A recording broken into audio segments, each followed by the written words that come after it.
사도행전 2장 46절에 분명히 기록한 것은 지난주에도 본 것처럼 날마다 마음을 같이 하여서, 교회가 처음에 뭘 했나 보니까 먼저는 성전에 모이기를 힘썼다고 그랬죠. 지난주에 한 마음으로 성전에 모여서 다른 마음 품은 거 아니고 한 마음으로 뭘 했는지 말, 기도, 말씀, 그래서 전도, 그 얘기들을 함께 나누었습니다.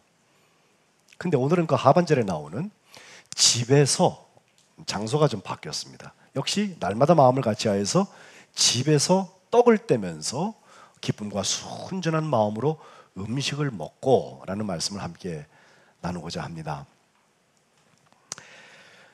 정말 맛있는 밥이 어떤 밥일까? 어떤 분에게는 아주 값이 비싼 밥, 또 분위기 좋은 음식점에서 먹는 밥이 좋은 밥이라고 생각하는 분들도 계십니다.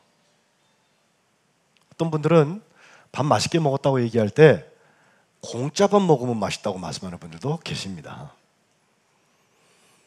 밥 잘 먹었다고 할 때 내 어머니가 내게 해주시던 그 요리 레시피를 따라서 그 맛을 내준 것을 참 맛있게 드시는 분들도 계십니다.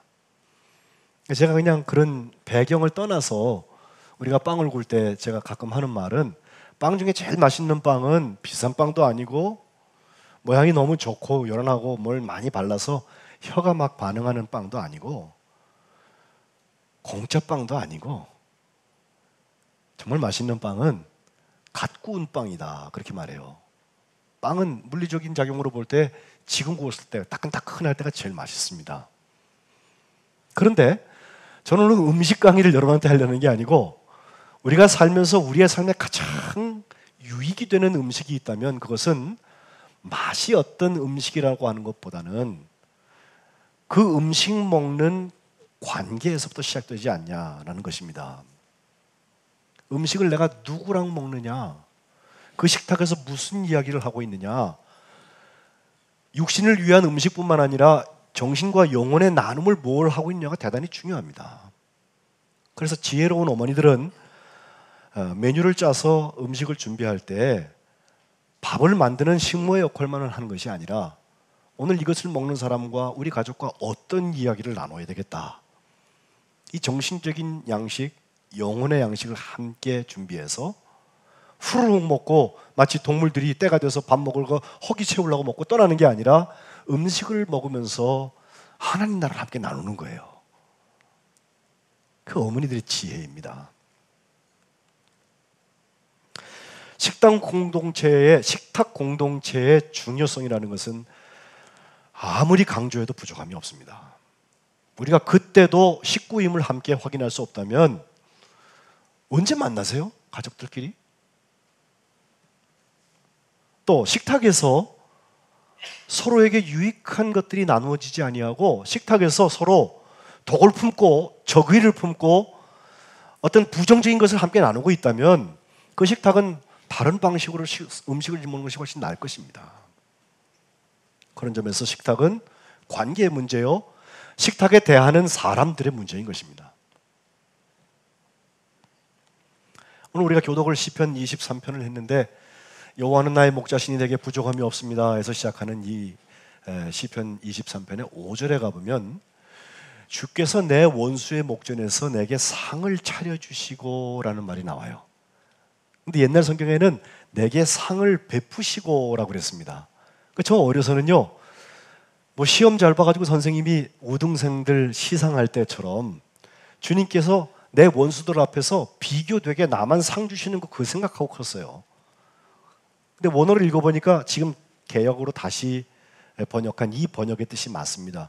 하나님께서 원수들 앞에 테이블을 같이 놔주셔서 함께 상을 차려주셔서 화해의 자리에 세우셨다. 또 기름을 내 머리에 부으셨으니까, 이건 뭐 기름 부어가지고 내가 나 혼자 특출난 존재가 되는 게 아니라 함께 하나님 나라를 살아갈 수 있도록 구분하셨다는 얘기죠. 그러니 하나님께서 주시는 은혜의 잔이 넘쳐나는 거죠. 집안에 육선이 가득하고 다투는 것보다, 잠언 17장 1절, 마른 떡 한 조각만 있더라도 화목하는 것이, 그게 더 낫다는 거예요. 우리 가정 찬송으로 잘 부르는 사철의 봄바람 불어있고, 거기 보면 한간의 초가도 천국이라 라고 노래했고요. 한 상에 둘러서 먹고 마신다고 했어요. 식탁 공동체의 이야기입니다.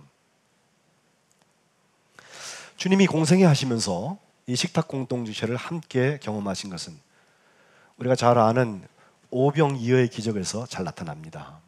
지난주에도 말씀드리지만 오병이어는 주님께서 마스터 플랜을 다 말씀해 주시고 이렇게 될 거니까 자 1단계 이거 하고 2단계 이거 하고 3단계 이거 하고 그렇게 하지 아니하시고 주님의 요구 한 가지를 순종하니까 그 다음 게 또 있고 그것도 순종하니까 그 다음 게 또 있고 이렇게 가다 보니까 결국 12광주리가 남고 5천 명은 배불리 먹었다 그 얘기 아니에요. 그 방식이 중요한데 마태, 마가, 누가와 달리 요한복음에 가면 6장에 이 예수님께서 물고기 2마리와 떡 5덩어리를 가지고 5천 명을 먹이고 12광주리를 남기셨다는 이야기와 함께 그 다음에 연결되는 기적은 똑같이 있습니다. 공관복음 넷이 다 똑같이 기록하는데 바다 위를 건너가신 기적이 나오고 주님께서 이 생명의 떡, 곧 사람들이 없는데 불가능한 자리에서 주님의 말씀에 순종을 한 발짝 한 발짝 하다 보니까 주님의 기사와 표적의 역사가 나타나서 이 많던 사람들이 만족히 먹고도 남았다. 이것을 경험한 것을 통해서 주님께서 가르치려는 게 있어요. 내가 이 정도 슈퍼맨이야. 너희들 못하지? 나 할 줄 알아. 예수님의 능력을 보이시려는 건 아니에요. 예수님이 보이실 데가 없어 거기다 보이시겠어요?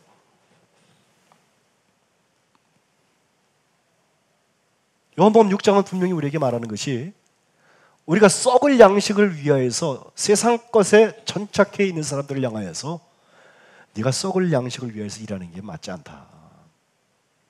영생을 주는 양식을 위해서 너의 삶에 관심을 바꿔보라는 거예요. 그러니 오늘 좀 더 비싼 음식을 먹고 남들보다 좋은 음식점에서 밥을 먹었다고 그래서 어깨 올라갈 거 없어요. 길게 살아서 100년 후에는 가는 거예요. 그러나 내가 남들보다 좀 덜 먹더라도 못 먹더라도 부족한 것처럼 산다 할지라도 내가 영원한 양식, 영원한 생명을 위한 양식에 관심 가지면서 음식을 먹는 사람은 위축될 필요 없습니다. 주님 부르실 때 가면 그 다음부터 영원한 삶이 시작될 것이기 때문에 그렇습니다. 여기에 하나님 나라의 역사와 교회의 복음의 역사가 시작되는 것입니다. 저는 우리 석관지회교회 교우들이 교회에서 식사를 하든 집에 가서 식사를 하든 하나님께서 주신 양식, 곧 일용할 양식이며 오늘 내게 주신 일용할 그 만나의 양식을 먹게 될 때 욕심뿐만 아니라 영혼도 강건하여지고 그 영원한 생명의 양식의 역사가 함께 나누어 주시기를 주님의 이름으로 축복합니다. 주님께서 이 일들을 설명하시면서 요한복음 6장에는 분명히 살과 피에 대한 이야기를 빗대어 하시면서 너에게 생명을 주는 예수님의 몸과 예수님의 피에 대한 예고를 하시고 결국 주님께서 십자가에 잡히시기 전날 밤에 제자들을 앞에 열도를 놓으시고 그 빵과 그 포도주를 나누시면서 떡과 포도주를 나누시면서 성만찬, 거룩한 만찬, 거룩한 식탁을 표본을 보이셨습니다. 그리고 끝난 것이 아니라 주님께서 부활하신 다음에 엠마오 도상에 걸어가던 두 제자들에게 나타나셔서 그들에게 예수님에 대한 이야기를 직접 말씀해 주시고 그래도 예수님이 누군지 못 알아보는 그들에게 결국 어느 집에 함께 들어가서 유하시면서 떡을 떼셨을 때 그들의 눈이 밝아져서 그분이 예수님이신 것을 알아보았다는 거거든요. 이렇게 떡을 떼고 음식을 나누는 일은 대단히 소중한 것입니다. 예수님이 밥 한 끼 먹이려고 그걸 띄셨을까요?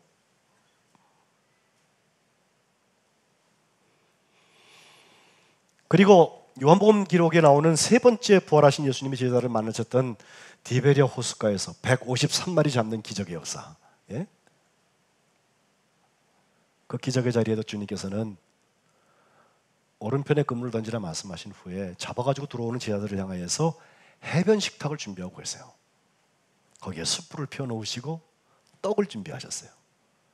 그리고 잡아가지고 들어오는 그 만선의 제자들을 향하여서 너희가 잡은 물고기 좀 가져와라. 생선을 좀 가져와라. 그리고 와서 초반 먹자, 아침 먹자라고 초청하고 계신 것입니다.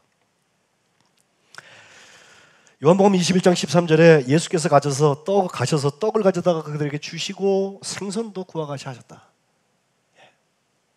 셰프가 되셔가지고, 요리사가 되셔가지고 떡도 나눠주고 또 생선도 나누셨다.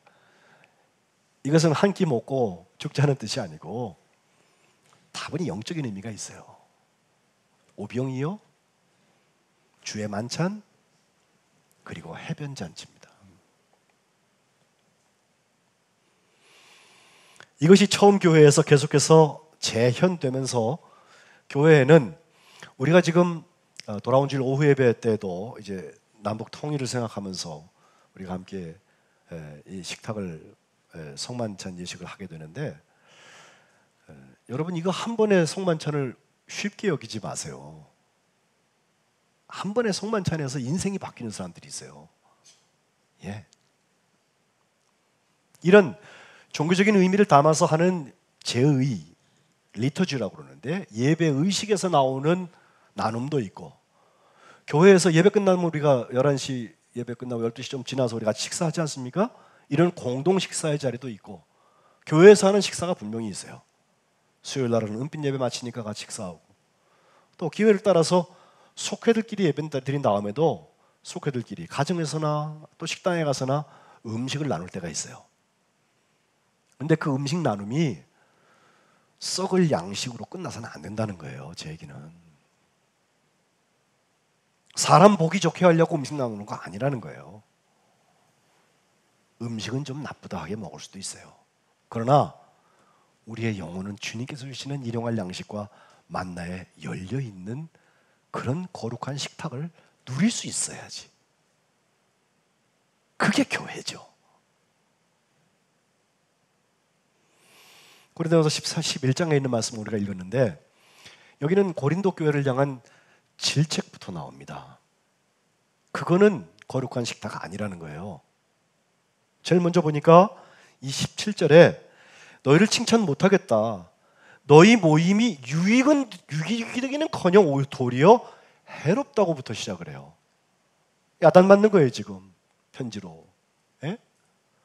그런데 야단 맞을 때요, 은혜 받을 사람은요 빨리 깨닫고 고쳐요. 그런데 마저도 또 맞는 사람은요 끝까지 버팁니다. 결국 매만 맞다가 끝나는 거야 인생이. 고린도 교회에 분쟁이 있었어요. 파벌이 많았고요. 거기 18절에 나오는 분쟁이라는 말, 이것은 쉬스마라고 그래서 교회 분열을 얘기할 때 이 쉬스마랑 똑같은 말을 써요. 그런가 하면 19절에 나오는 파당이라고 하는 것은요, 이거보다 한 발자국 더 나가서 헤레시스라고 그래서 이것은 이단을 칭할 때 헤레시스라는 말을 씁니다. 그러니 분쟁이나 파당이라고 하는 것은 교회에 무슨 이견이 있어야 됩니다. 아닙니다. 그런 거 없어야 됩니다. 한 마음을 품고 하나님 나라를 누리는 사람들에게 서로 다름은 있을 수 있어요. 그러나 그 다름이 목적을 능가하는 일이 되면 그때는 분쟁이 되거나 파당이 되는 것입니다. 어떻게 한 주를 모시고 한 성령으로 세례를 받았다는 사람들이 한 몸 대신 한 몸이 되어서 머리 대신 예수님을 중심으로 해서 한 지체가 되어 있는 교회가 다른 소리 할 수 있어요? 함께 아닌 거죠. 서로 아닌 거죠. 우주 배꼽이 돼가지고 자기밖에 모르는 거예요. 만찬섭상에서 이것이 잘 드러납니다. 이 주의 만찬의 특징을 5가지를 오늘 보고 싶은데, 제일 첫 번째는 함께 모여서라고 하는 표현입니다. 20절에 나옵니다.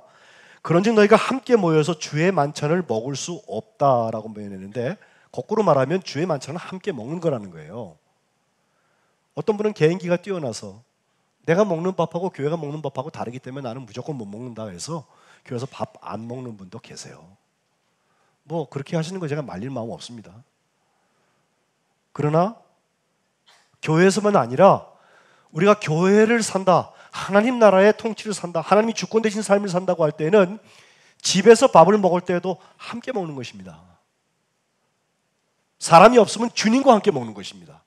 그래서 그리스도는 식사 때마다 우리와 함께 하시는 보이지 않는 손님이라고 우리가 기도하는 거예요. 주님이 그 자리에서 함께 식사하고 있는데 우리가 그런 말 할 수 있어요?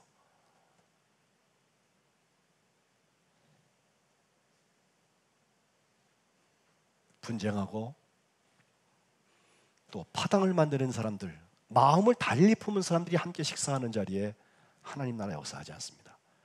그 가정이 하나님 나라를 되기를 원하신다면 그 가정에서 주님이 기뻐하신 일이 함께 나누어지는 식탁을 준비하세요. 그리고 실천하세요. 서로 용기를 북돋우고 서로에게 유익이 되는 말들을 하고 예수님의 사랑으로 한 번 더 용서하는 그 용서를 감당하고 나보다 그가 더 잘 되기를 바라서 내가 희생하는 자리에 서는 거, 이것이 하나님 나라의 식탁입니다. 그런데 21절에 가보니까 고린도 교회는 어떻게 했습니까?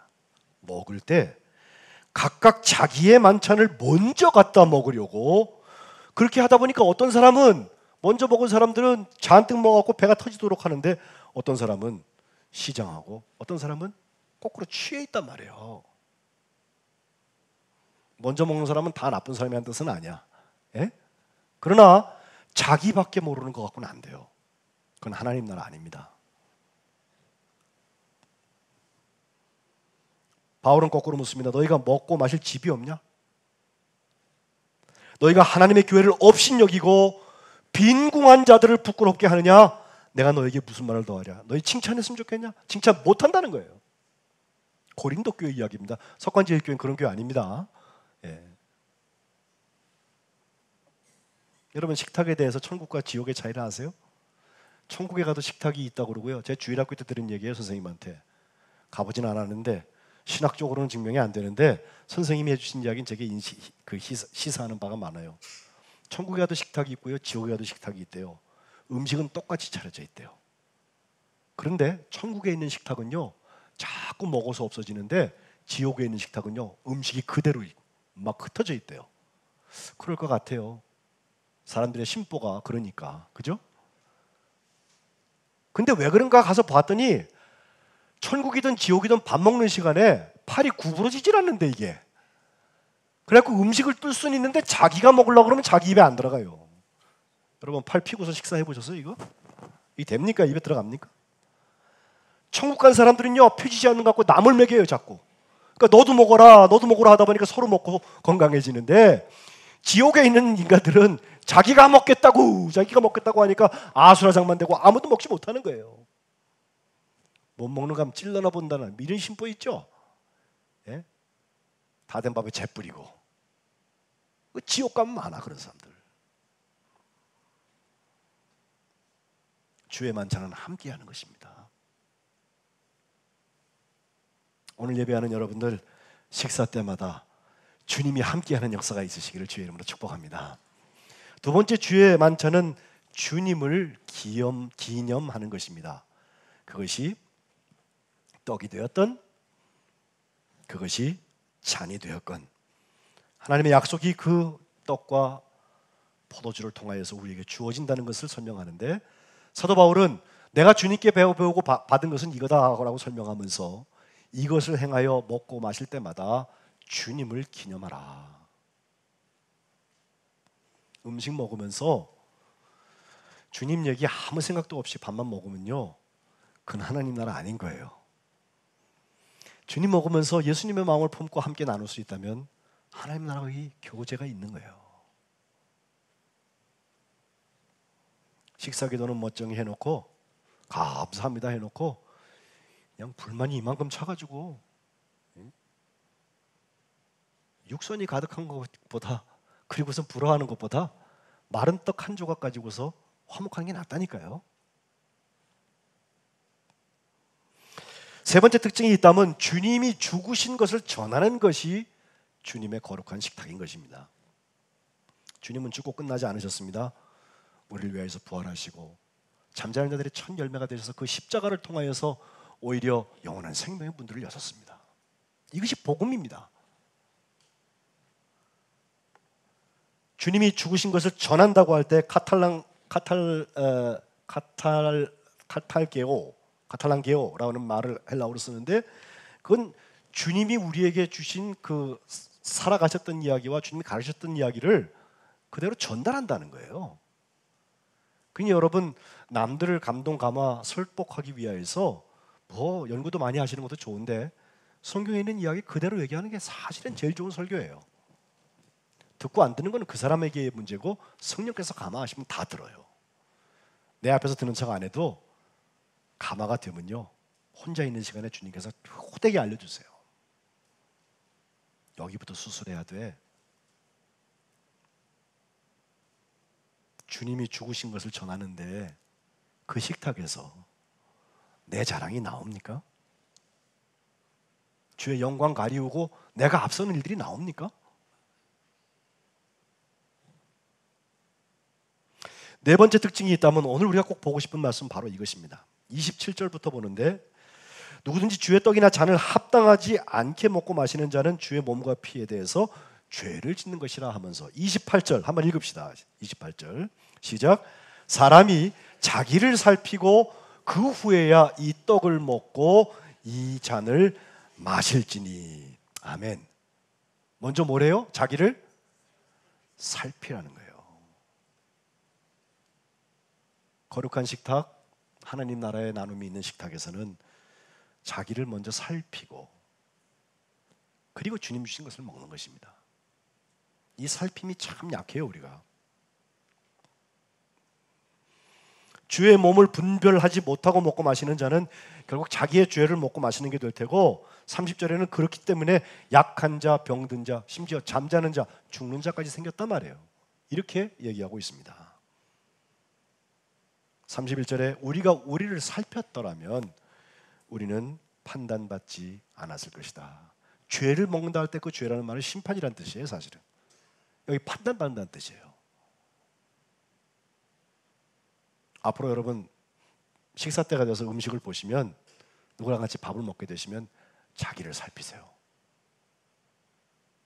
그 살피는 운동이 일어나기 시작하면 하루에 적어도 3번씩은 여러분 연습될 거 아니야. 두 끼만 드시나? 그럼 2번씩은 연습될 거 아니야. 그만큼 하나님 나라가 지경이 확장될 것입니다.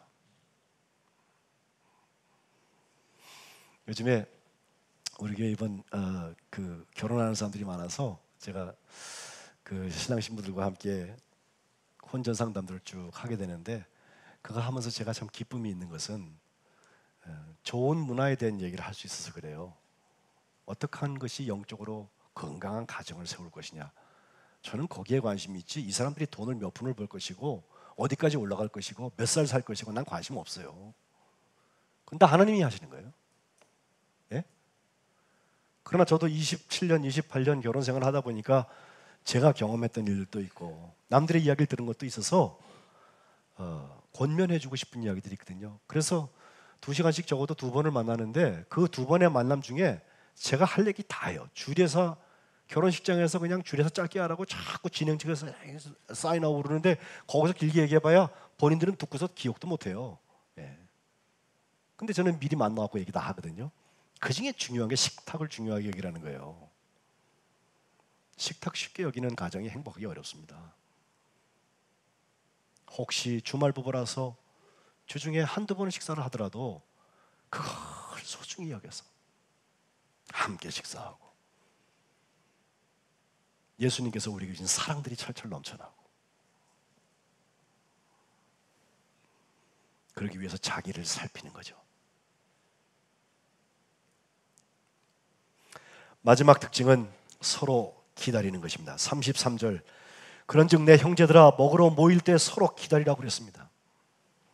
먼저 먹은 사람은 잔뜩 먹어서 배가 터지도록 술에 취해 있고, 나중에 온 사람은 먹지 못해서 굶는 일이 일어나지 않기 위해서만 하는 일은 아닙니다. 여기 기다린다고 하는 말은 데코마이. 에크라는 말은 무엇으로 붙어라는 말이고, 데코마이라는 말은 뭘 받았다는 뜻이에요. accept하거나 receive했다, 영어로 그렇게 표현하는데, 그러면 무슨 뜻을 가지고 있냐면 무엇으로부터 받아들인다는 뜻을 가지고 있어요. 서로 받아들인다는 뜻을 가지고 있어요. 예? 음식도 하나님이 주신 것이니까 함께 받아들일 테지만 식탁에 함께 있는 사람들과 함께 서로가 용납되는 거예요.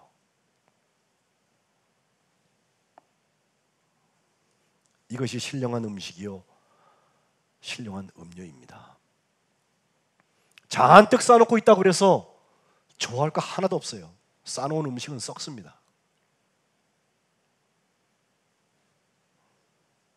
그러나 신령한 음료, 신령한 음식에 관심이 있던 사람들은 그 음식으로 영혼과 육신이 강건해져서 하나님 나라의 능력 있는 삶을 살게 될 줄로 믿습니다. 제가 경험한 얘기 하나만 이야기하고 함께 기도하고 싶습니다. 한 14년쯤 전인가요? 당시 제가 정동제일교회에서 부담임 목사를 하고 있었는데 선교 담당이라서 직장인 예배를 하게 되었어요. 거긴 수요일마다 12시부터 1시까지가 보통 직장인 점심시간이니까 12시 10분에 예배를 시작해서 12시 40분에 예배를 끝나고 10분 동안 식사를 하고 다시 10분 동안은 직장으로 돌아갈 수 있는 프로그램을 해왔습니다. 제 순서가 되어져서 제가 이제 그것을 감당해 나가기 시작하는데, 한 우리 교회 공간쯤 되는 아펜슬로 홀이라는 데서 모일 때 한 50명 되면서 시작을 했어요. 근데 기도하는데 주님께서 정동교회에서 제일 좋은 자리가 어디냐 그러세요, 저한테. 저는 본당 새로 지은 아주 좋은 집보다 더 좋은 데가 어디냐면은 의미가 있잖아. 문화재 예배당. 이문세가 그 노래 속에, 광화문 연가 그 노래 속에 뭐 조그마한 예배당 그거 하는 거 있잖아요, 그죠? 의미가 있잖아요. 거기서 그 뒤에 파이프 오르간 뒤에서 유관순이 뭐 독립선언문 뭐 등사도 했다고 그러고, 또 초대 대통령인 이승만 대통령이 거기서 6.25 때 피난 가기 전에 기도하고 갔다고도 하고, 그 자리가 다 있어요. 어디 뭐가 있었다고. 예? 또 처음 교회고 우리 감리교회 거기서 했으면 좋겠다고. 근데 거기는 좌석이 많아요. 그러니까 50명이 앉아 있으면 썰렁할 거예요. 근데도 하겠냐고. 한다고. 채우면 되지 않느냐고 말이에요. 그래서 얼마 가지 않아서 그 교회 그 자리들이 가득 채워져서 한 300명 이상 자리가 되니까 다들 깜짝 놀래요. 근데 제가 이상한 짓 해서 모은 건 아니에요. 근데 여러 가지 일들을 했어요. 문화 터치도 하고 또 직장인들을 위해서 뭐 셀도 만들어 보고 여러 가지 했지만, 그 중에 중요한 게 뭐냐면 직장인들의 식사 습관에 대한 연구였어요. 직장인들이 식사 몇 분 동안 하는지 아세요? 짧은 분은 5분, 긴 분은 10분입니다. 긴 분. 10분만 먹으면 먹을 거 다 먹어요, 직장인들은. 그리고 나머지 시간들을 자기들이 의미 있게 사용해야 할 텐데, 다른 교회 다니는 분도 상관없고 안 다니는 분도 상관없는데, 그 50분 혹은 1시간 동안의 식사 시간 중에서 우리가 예배 30분 뛰고 나면 10분 밥 먹는 동안에 어떻게 해서 이들에게 또 좋은 직장인 운동과 나눔을 할 수 있을까? 제 관심이었어요. 특별히 신미전도 종족이라고 하는 직장인들, 직장 때문에 교회 갈 수 없는 사람들 관심이 있었어요. 그게 이제 그때까지는 이제 빵을 주로 나눠 드렸는데, 거기 옮기면서부터는 이제부터는 밥해야 됩니다. 밥할 사람들 모이쇼 해서 봉사팀이 조직이 되고 해서 이제 하는데, 이 이야기를 직장인들만 들은 게 아니라 그 옆에 배재공원이라고 있는데 거기에서 늘 머물러 계시는 노숙하신 어르신들부터 좀 젊은 사람들도 망해가지고 거기 나가 있는 노숙자들이 그 얘기를 듣게 됐어요.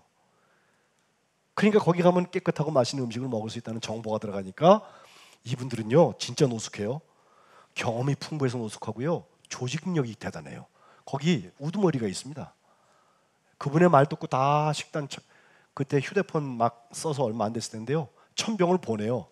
오늘 점심에 어디에서 밥 하나 그러면 먼저 보내가지고 그 사람들이 대장한테 전화를 해갖고 오늘 여기 메뉴가 뭡니다 그러면 재단이 딱 판단해보고 이리 가자 그럼 다 그걸로 몰려가는 거예요. 예. 대체로 정동교회 밥이 뭐 잘 준비되어 있는 밥이니까 거기 많이 오시고, 특별히 이렇게 복날 때 같은 때는 직장인들을 위해서 삼계탕도 끓이고 하니까 거기 많이 오세요. 근데 이 노숙자들을 저희가 대접하는 거에 대해서 저는 시킬게 생각 안 하는데, 지금 목적은 직장인 예배 운동을 하려는 거거든요. 근데 거기 와 계신데 이분들이 예배를 안 들어오고서 먼저 식당으로 직행을 하셔갖고 가자마자 자리를 자기들끼리 몰려앉는 것도 아니고 한 줄에 한 사람씩 쫙 앉습니다. 쭉 앉아갖고서 음식이 딱 나오면 식판 2개를 탁 엎어갖고 3인분을 혼자 다 드시고. 그렇지, 배고프니까 그렇게 하시겠지. 이해를 못하는 건 아니야. 그러나 해서는 안 될 일이에요. 또 그분들이 이렇게 쭉 앉아있으면요, 젊은 여성 직장인들 같으면 그 옆에 앉으려고 안 해요. 첫째, 냄새 나죠. 음식 같이 먹자니까. 그래도 이 예배에 관심 있는 분 같으면 그저 끄적거리다가 돌아가기도 하는데, 아이고 옆에서 무슨 일이 터질지 모르고 대부분 술에 취해 있고 막 이러니까 그 담당하는 목사가 고민이 생겼어요. 이걸 어떻게 하면 좋을까. 그래서 제가 오드르머니를 만나가지고 이렇게 합시다. 1시면 이 사람들은 다 돌아가니까 다음 주부터는 1시부터 나랑 같이 밥 먹읍시다. 저는 어차피 뭐 다 갈 때까지 밥 안 먹고 있다. 그 다음에 남은 거 먹었으니까. 예? 그러니까 우리 노숙하시는 분들, 직장인 예배 안 들어오시는 분들은 저와 함께 1시부터 밥 먹는 것입니다. 그러면 우리가 먹는 거 실컷 드시도록 할게요. 제가 그랬거든요. 근데 그 다음 주가 되었는데 노숙자 중에 한 분이었는지 아닌지 모르겠는데요, 그런 부류의 사람이 한 분이 거기에 앉아서 못 들어가게 막으니까 화가 많이 난 거예요. 교회가 사람을 말이야 차별을 한다고 말이에요. 한잔 하셨어 보니까. 예. 그 용기가 어디서 나와요? 주제를 알아야지. 그래서 제가 이렇게 보고 있다가 내려가서 밥 먹은 다음에 그래도 1시까지 밥 안 줬어요. 1시 이후에 밥 먹자고 그런 다음에 제가 그런 말했습니다.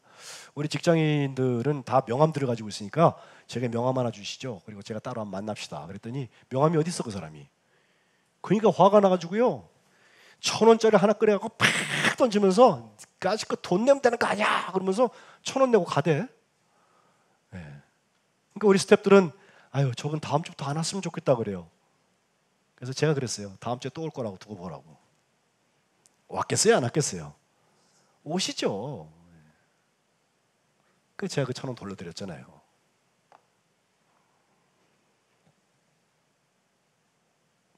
근데 제가 하고 싶은 얘기는 그거예요. 이렇게 길을 잘 구분해서 질서를 만들었다는 얘기를 하는 게 아니라 지금 주의 만찬을 나누는 식탁에서 일어나는 나눔이 뭐냐? 함께 하는 것과 함께 주님을 기념하는 것이고, 또 주님이 나를 위해 죽으신 것을 함께 전하는 자리고, 자기 자신을 살피는 자리고, 서로 같은 소스에서부터 받아들이는 경험을 하는 자리예요. 노숙인들은 미안하지만 그 자리에서는 밥만 먹고 가시는 거예요. 나중에는 지금도 할 거예요 아마. 예. 무료 급식 받는 분들 어서 드세요. 처음에 그걸 하겠다고 그랬더니 교회 기획위원회 열었더니요, 그 돈 어디서 내서 그거 하려고 그러냐고 그러세요. 참 전 답답하더라고. 예? 예산 없어요. 나도 알아요. 그래서 제가 여기까지 나온 얘기가 돈 모자라면 부담임 목사 월급에서 까세요. 내가 그러려고 그랬다고. 근데 그 직장인 운동을 그렇게 바꾸면서 헌금합시다 그랬더니 직장인들이 내는 헌금이 그 노숙인들 먹는 것뿐만 아니라 자기들 먹는 것보다 더 많이 나와. 예. 은혜 받으면 사람들이 지갑 열리는 거 아니에요? 나중엔 조용해지더라고. 그 직장인들이 함께 그때 용천 폭파 사고가 났을 때, 또 북한의 어떤 뭘 위해서, 또 어느 선교사가 와서 얘기하면 그 이야기를 듣고 마음이 열려가지고서 수백만 원씩 큰 도움들을 드리고, 그런 훌륭한 직장인 운동이 되었던 것입니다. 어디서 가능했을까? 다른 많은 나눔들이 있지만 그 거룩한 식탁에서부터 꿈들이 나뉘어지는 거예요. 여러분, 거룩한 나눔, 거룩한 식탁이 있는 곳에 하나님 나라가 있는 줄로 믿습니다. 우리 속간제일교회 여러분이 가정에 가서 식사하실 때에도, 떡을 떼실 때에도 기쁨과 순전한 마음으로 하나님 나라의 나눔들을 감당하시기를 주님의 이름으로 축복합니다.